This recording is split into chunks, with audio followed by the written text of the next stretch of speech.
Hey everybody, so here is the first of our chapter 15 videos. There's 4 of them on here, but it's only because I was trying to keep them a little bit on the shorter side. So I tried to kind of split 15.1 into 2 and then 15.2 into 2 videos. So this will be the first one of 15.1. It has to do with kind of the stuff that you see on the screen there, some basic sound wave characteristics, like how do we represent sound waves? What does wavelength and frequency mean? What do they look like? How is it a pressure wave? Some of that kind of stuff. And then the second half of this will have a little bit more to do with how we perceive sound waves as opposed to kind of, how do we draw sound waves, that sort of stuff. So getting going here. First thing to kind of keep in mind, we're talking about sound and what kind of a wave sound is. It's got all the other typical kind of wave characteristics. It's a disturbance in the force, not disturbance in energy, disturbance that carries energy through a medium. It does not travel. Sound waves do not travel through space.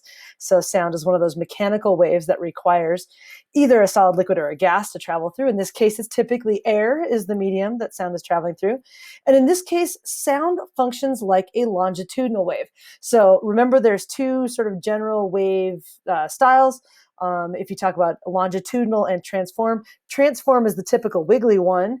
And then longitudinal is what we would call a compression wave, kind of when you shove from one end, and then the energy and then the medium are sort of moving in parallel directions. So typically that's what I want you to kind of remember that it is. We'll end up drawing it a lot like transverse waves here in a little while, but I want you to think about, focus more on that longitudinal nature of it at this particular point. So think of it as, in this particular case, this picture on the screen here is representing a longitudinal wave in a slinky. And so just a couple of reminders about that wavelength idea is the distance between the compressions. And the concept of the word compression is pretty easy. I think that's a typical vocab word that everyone knows what that is. But what a lot of students don't know is what the word is for a low pressure system. So we've kind of got crests and troughs, and the crest is a compression.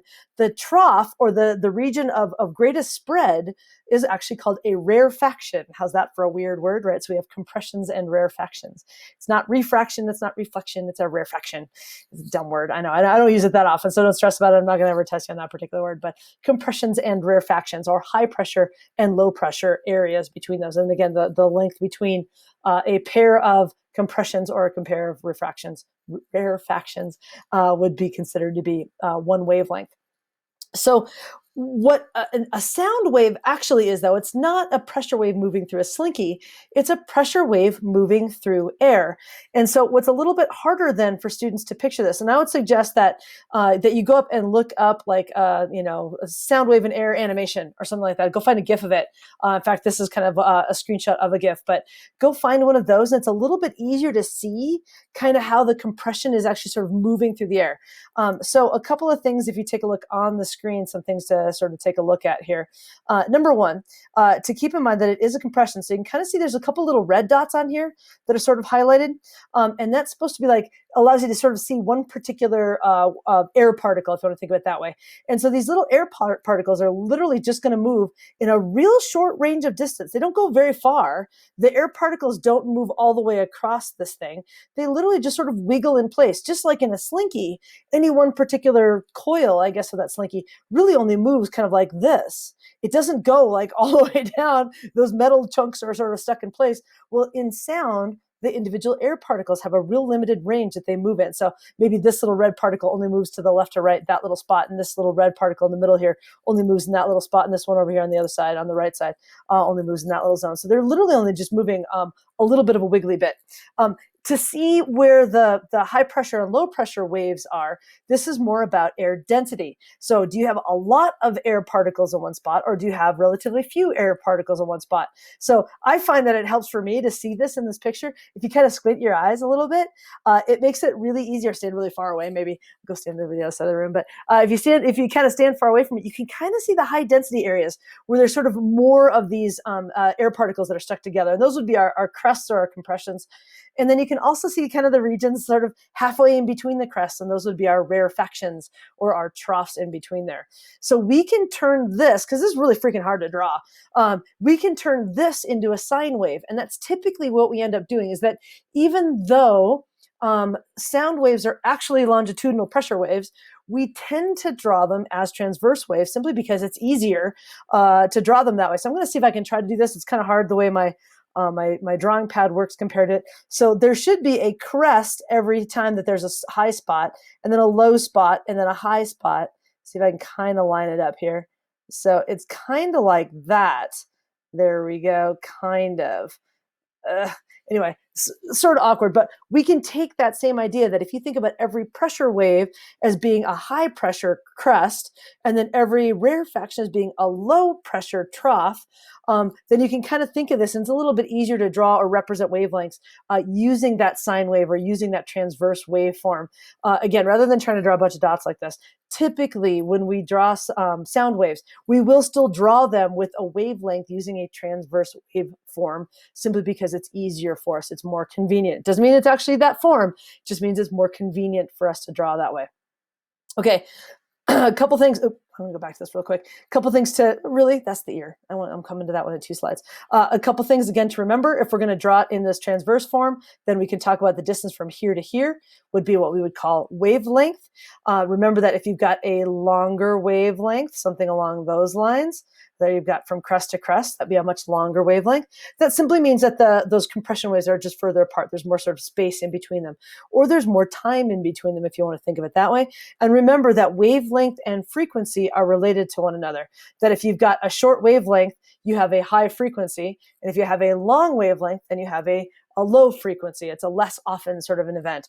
And again, remember our basic equation is this. I'll use the F here just so I don't mess up what my nu is, that the speed of a wave is related to its wavelength times its frequency. And again, remember, we can also use the letter nu to represent that frequency. I'll try to keep it as F here. Just like I said, it's a little bit easier to not mess it up.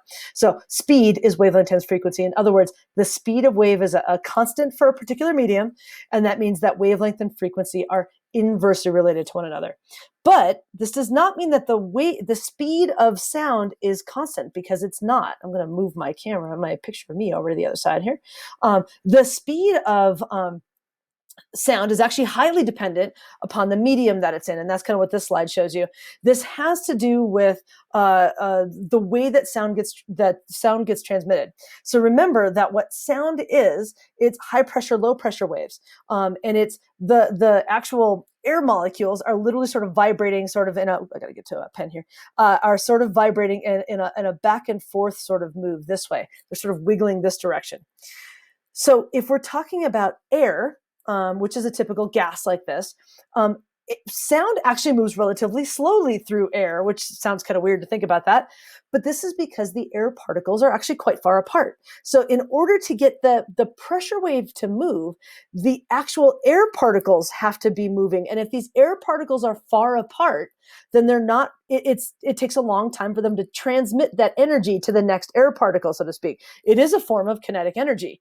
So if it's, air particle number 1 is here and air particle number 2 is here, it takes them a long time to transfer that energy. If those particles are a lot closer together, it's a lot quicker for them to do that. And if it's in a solid where those particles are basically touching, then it's a super quick motion for them to be able to touch and then transfer that energy. There's less time in between them. So I've got some kind of representative sample speeds on here. Again, just as a kind of a thought, we don't think about sound as traveling through water, but again, think if you've ever yelled at somebody in the pool underwater, your voice sounds quite a lot higher. And the reason why it sounds a lot higher is because the actual speed of the wave is a lot faster, and that changes the wavelength frequency relationship. And so it actually changes the pitch of what you hear. If you actually hear something through a solid, it's higher yet. And again, it's because it travels very quickly through solid, because those solid particles are so close together. So anyway, a random fact for the day, that the effect of the medium directly affects the speed of the wave. And then that can have some cascading effects then on how we perceive what that wave sounds like. By the way, the typical speed of sound is considered to be 343 meters per second. That's at basically at sea level, at standard air pressure and air temperature conditions. Temperature affects the speed of sound, and so does air pressure. So high pressure versus low pressure, it's measurable. You wouldn't hear the difference to it, but it is something that in a lab situation, we can't actually measure what that is. We have to control for it. All right, moving on. So how is it that we actually hear stuff? If it's about, sound moving through air and then moving through, how do we actually get it from the air, into our heads? How do we actually hear this right now?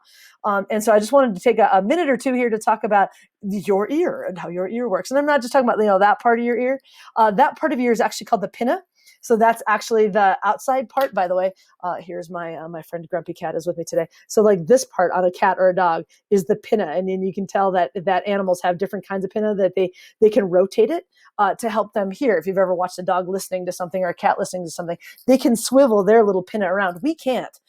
We have to kind of turn our heads, right? And we want to hear something better. You kind of turn your head towards it to kind of collect it. And all that thing does is it collects those sound waves and helps kind of direct them into your ear canal. So once you get the sound sound waves sort of bouncing into your ear canal, now you can think about that high pressure, low pressure air kind of vibrating in through this ear canal, and it presses on your eardrum. That's what that thing is. And this eardrum is literally a stretched tight little piece of membrane. It's a little bit thicker than paper. I guess if you think of like literally a drum head, it's kind of like that. And yes, you should not be sticking Q-tips in here.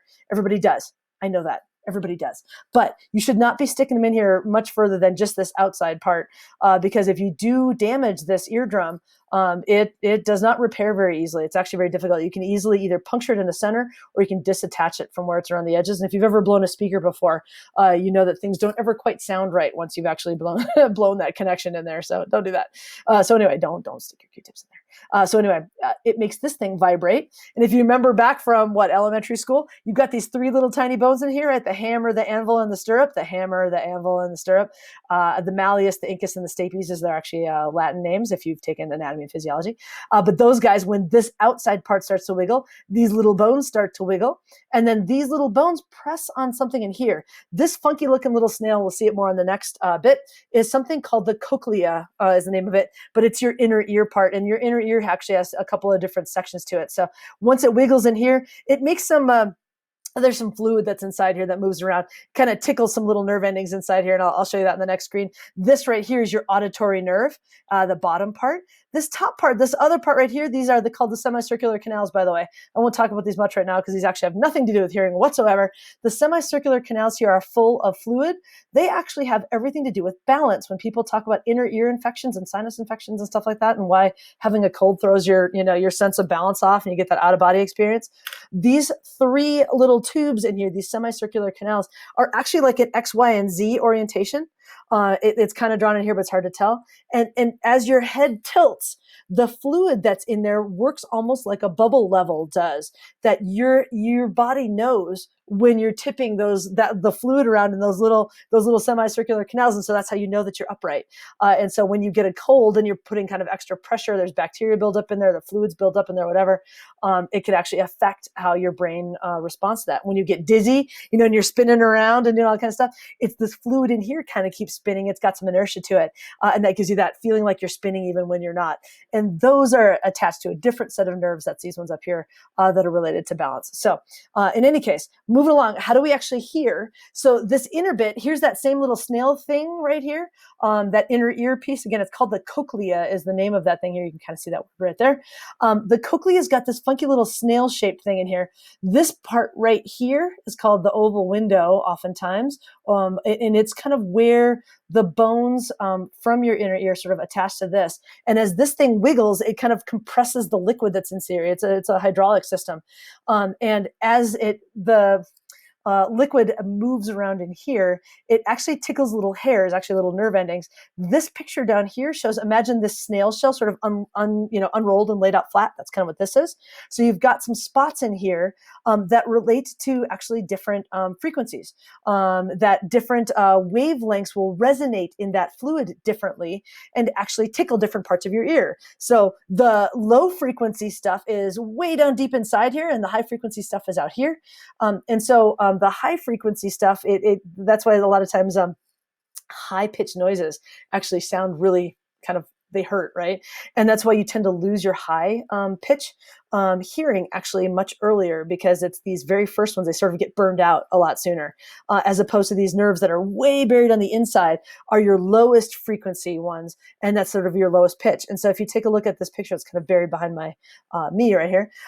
These two things, if you've got a low frequency or a long wavelength wave, it actually sounds as a much lower pitch to us. That lower frequency rate is what we represent as being low sounds, like that. And then these real high pitched ones like this, these real So short wavelength, high frequency sounds or high frequency waves is what we consider to be high pitch sounds. And again, they're much higher, they're much, much faster vibrations. So there's a lot more energy in a sense, or more often that energy is being transmitted to your ears in these high frequency pitches. And again, that can cause some actual inner ear damage if you're trying to do that. But if you're trying to listen to like headphones like these, if you listen to them way too loud or way too long, you're going to burn out these close in receptors a lot more quickly. A, because they're close, and so all the waves pass through there. But then B, because it is these higher frequency sounds, and these higher frequency sounds, because they're so quick, they're gonna be transmitting energy to these waves. And like I said, it's almost like a burnout kind of situation. So, key takeaways from this is that you've got this relationship. Key relationship in sound waves is the relationship between frequency, how often are those waves kind of making that vibration happen, and pitch. Pitch is the apparent high-low sound of what you hear sound, how you perceive sound. So low frequency is low pitch, high frequency is high pitch. And we don't really talk about wavelength nearly as much with sound as we do with light. So frequency tends to be the more talked about characteristic. Okay, so there you go. Some of the basics about speed, wavelength, and frequency, about transverse and longitudinal waves, and about how your brain perceives these differences in pressure, and how often those pressure waves hit is related to pitch. So, an occasional like this vibration in pitch or vibration in pressure gives you a low pitch, and a real quick vibration in pressure gives you a high pitch. So there you go. Introduction to sound waves and your perception of sound. There you go. Enjoy, and I will see you in the next video.